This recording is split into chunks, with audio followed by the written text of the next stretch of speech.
No início da nossa conversa, a gente começou tocando o assunto sobre divergências eventuais teológicas, do ponto de vista dos elementos que consideramos na lição bíblica. Mas vamos considerar que tem elementos, ou conjunto de valores cristãos ou de sociedade, que o evangélico protestante coincide com a linha católica, por exemplo, um protestante pentecostal com um protestante reformado.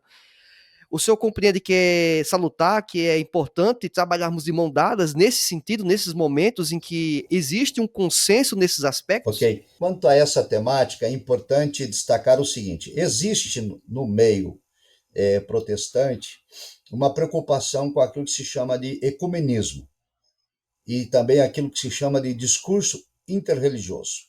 Bem, o ecumenismo, de fato, é um mal, porque o ecumenismo tenta unir crenças distintas em busca de um bem comum. Então, por exemplo, reunir no mesmo ambiente de culto e de adoração espíritas, católicos, evangélicos, budistas, islâmicos e etc. E o ecumenismo não é bíblico, o ecumenismo não é salutar. Porém, a união de ideias para a defesa da fé cristã, eu não vejo nenhum problema quanto a isso.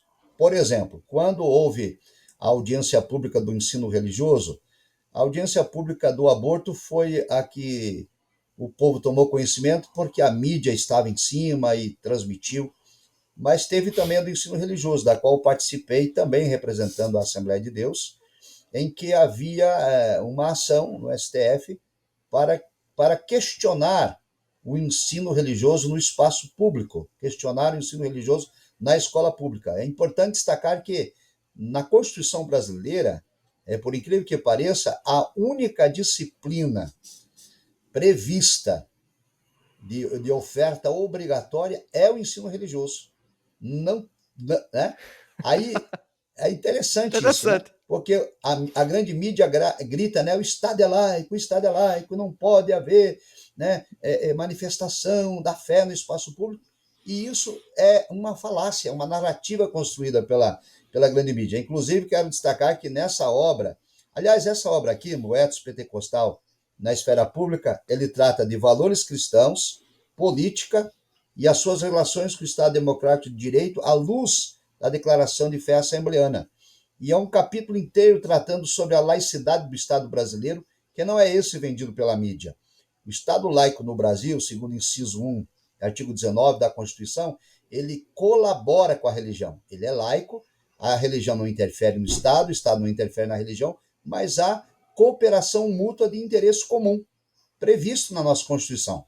Sim. E esse livro aqui é o resultado do meu segundo doutorado em teologia, fiz um doutorado em teologia prática, essa aqui é a tese desse doutorado que a CPAD decidiu transformar em livro, porque é um tema bem atual, né, que trata sobre essa temática do Estado laico, a participação da fé no espaço público, a judicialização no STF de pautas de interesses da igreja, como aborto, ideologia de gênero, etc., etc., a atuação dos nossos parlamentares congressistas na defesa dos nossos valores, a tentativa, inclusive, do TSE, o Tribunal Superior Eleitoral, por meio do ministro Fachin, tentou impedir que candidatos evangélicos pudessem pleitear cargos no Poder Legislativo, criando a hipótese do abuso do poder religioso. A proposta dele era impedir isso e caçar o mandato de quem tinha sido eleito pelas igrejas. E eu trago isso tudo aqui no livro, para quem tiver interesse de saber os detalhes. Não prevaleceu a tese, mas houve a tentativa.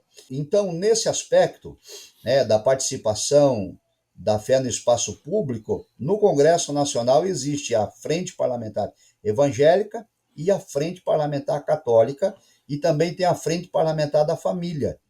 E eles atuam em conjunto em pautas que são comuns, porque a Igreja Católica também é contrária à prática do aborto.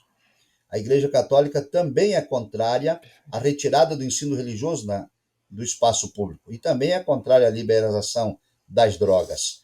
Então, por que não unir a força do voto, né, numa pauta em comum para derrubar a imposição dessas pautas progressistas. Eu, particularmente, não vejo nenhum problema. Eu não vejo ecumenismo nisso. Isso não é ecumenismo. Nós não estamos abrindo mão de nossas doutrinas para convergir, né, numa religião que não seja cristã. Nós estamos, ao contrário, em pautas comuns, defendendo a fé cristã. Então, como dizia lá, na audiência Perfeito. pública do ensino religioso, por incrível que pareça, as únicas denominações que defenderam a permanência do ensino religioso no espaço público foi a Igreja Católica e a Assembleia de Deus.